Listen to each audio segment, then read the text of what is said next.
Assalamualaikum warahmatullahi wabarakatuh. Perkenalkan, saya Yusril Riza Mahendra, mahasiswa Universitas Maliko Saleh, Fakultas Ekonomi Bisnis, jurusan Manajemen. Kali ini saya akan membahas tentang Balance Scorecard. Kartu skor berimbang atau Balance Scorecard, disingkat BSC, adalah suatu metode untuk pengukuran dan penilaian kinerja suatu perusahaan dengan mengukur 4 perspektif, yaitu perspektif keuangan, perspektif pelanggan, perspektif proses bisnis internal, perspektif pembelajaran dan pertumbuhan. Suatu konsep untuk mengukur apakah aktivitas-aktivitas operasional suatu perusahaan dalam skala yang lebih kecil sejalan dengan sasaran yang lebih besar dalam hal visi dan strategi. BSC pertama kali dikembangkan dan digunakan pada perusahaan analog device pada tahun 1987 dengan tidak hanya berfokus pada hasil finansial melainkan juga masalah manusia. BSC membantu memberikan pandangan yang lebih menyeluruh pada perusahaan yang pada gilirannya akan membantu organisasi untuk bertindak sesuai tujuan jangka panjangnya. Sistem manajemen strategis membantu manajer untuk berfokus pada ukuran kinerja sambil menyeimbangkan sasaran finansial dengan perspektif pelanggan, proses, dan karyawan.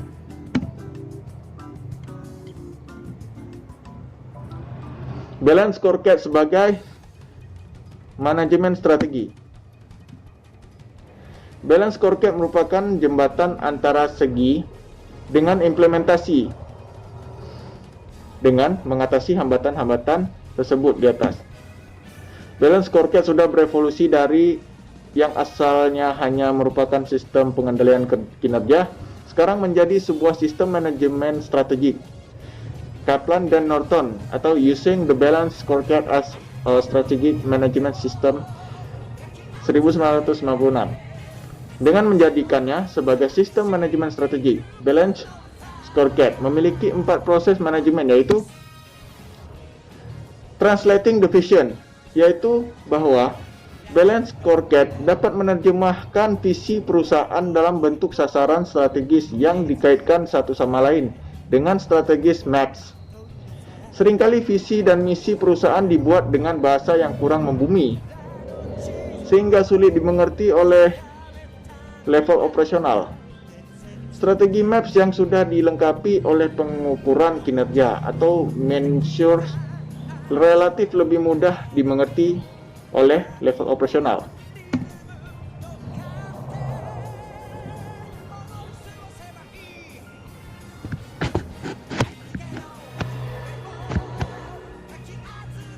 Communicating and linking, proses pembentukan Balance Scorecard yang melibatkan level operasional merupakan proses komunikasi atau communicating strategi perusahaan kepada level operasional. Selain itu, level operasional juga dapat mengkaitkan strategi perusahaan dengan pekerjaannya sehari-hari. Selain itu, BSC mengkaitkan insentif perusahaan dengan pengukuran kinerjanya. Dengan pengukuran kinerja yang sudah dikaitkan dengan strategi perusahaan, ditambah adanya insentif yang dikaitkan dengan pengukuran kinerja, maka karyawan diharapkan akan lebih termotivasi untuk menjalankan strategi perusahaan dalam pekerjaan sehari-harinya. Setiap karyawan akan mengambil bagian dalam implementasi strategi perusahaan sesuai dengan peran sertanya dalam organisasi. Business planning, karena BSC sudah memiliki framework dalam proses budgeting agar dapat terkait dengan strategi. Proses budgeting tetap digunakan karena ini merupakan tools untuk mengalokasikan sumber daya perusahaan yang terbatas. Bedanya, budget yang dibangun dengan framework BSC bukanlah pusat dari pengukuran kinerja. Feedback and learning, bahwa BSC memiliki sistem umpan balik atau feedback. Sebuah strategi bisnis dapat dilihat sebagai hipotesis dari hubungan sebab akibat atau Kaplan and Norton using the balance scorecard as a strategic management system. 1996. Hipotesis tersebut haruslah diuji sehingga terjadi feedback apakah strategi yang diformulasikan sudah menghasilkan outcome yang diinginkan atau tidak.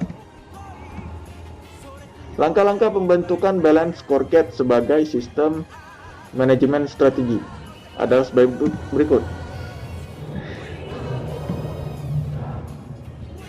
Clarify the vision, yaitu proses menerjemahkan visi perusahaan dalam bentuk strategi yang dapat lebih mudah dimengerti dan dikomunikasikan.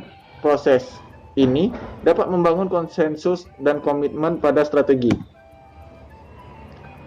Komunikasikan strategi pada manajer tingkat menengah. Kemudian buat scorecard pada level unit bisnis. Setiap unit bisnis menggunakan scorecard pada level korporat untuk dibuatkan scorecardnya sendiri. Ini merupakan proses communicating and linking. Eliminasi investasi yang tidak strategis. Kemudian luncurkan program perubahan korporat atau corporate change programs. Proses ini dilakukan ketika unit bisnis mempersiapkan scorecard-nya. Ini merupakan proses business planning. Eksekutif pada korporat mereview scorecard yang dibuat masing-masing unit bisnis. Di sini eksekutif korporat dapat terlibat dalam membentuk strategi bisnis yang diformulasikan unit bisnis di bawahnya. Langkah ini termasuk proses feedback and learning. Refine the vision. Di sini diidentifikasikan scorecard yang melibatkan antara unit bisnis yang belum tercantum pada scorecard korporat. Ini sebagai masukan dan perbaikan scorecard korporat. Proses ini kembali merupakan translating the vision. Mengkomunikasikan balance scorecard kepada seluruh pihak di perusahaan. Kemudian dibuat sasaran kinerja individual yang sudah dikaitkan dengan scorecard perusahaan. Langkah ini kembali merupakan proses communicating and linking. Mengupdate rencana panjang and budget. Di sini merupakan langkah business planning. Melakukan review secara bulanan dan kuartalan. Di sini dilakukan pengukuran apakah strategi tersebut sudah dijalankan dan efektif atau tidak. Sekali lagi, ini merupakan proses feedback and learning. Lakukan strategic review secara tahunan. Di sini dimungkinkan terjadinya review apakah strategi yang dijalankan efektif atau tidak. Pada proses ini, setiap unit bisnis diminta untuk membangun posisi terhadap isu strategis yang disusun eksekutif, sehingga dapat melakukan update terhadap strategi dan scorecard-nya. Proses ini merupakan proses translating the vision lagi. Kaitkan kinerja setiap orang dengan balance scorecard. Setiap individu di perusahaan diminta untuk mengkaitkan sasaran individunya dengan balance scorecard. Seluruh insentif dan kompensasi harus dikaitkan dengan scorecard tersebut. Proses ini merupakan proses communicating and linking. Perumusan strategi dan inisiatif strategi dalam balance scorecard.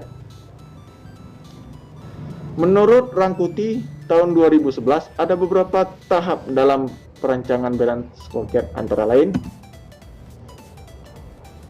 merumuskan misi, nilai, visi, tujuan, dan strategi perusahaan. Tahap ini menjadi landasan utama dalam penentuan perspektif.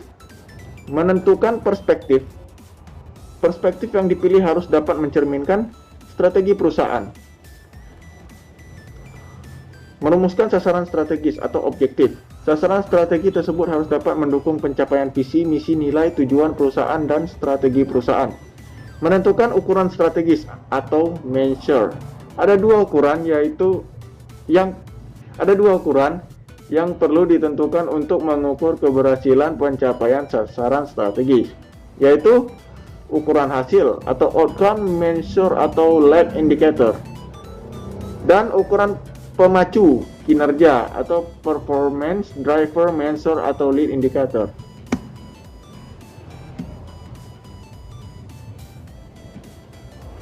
Menentukan target, merumuskan inisiatif strategi, implementasi balance scorecard. Baik, sekian dari hasil presentasi dari video ini. Apabila banyak kekurangan dan kesalahan, mohon maaf. Wabillahi taufiq wal hidayah. Wassalamualaikum warahmatullahi wabarakatuh. Family in a sweet harmony.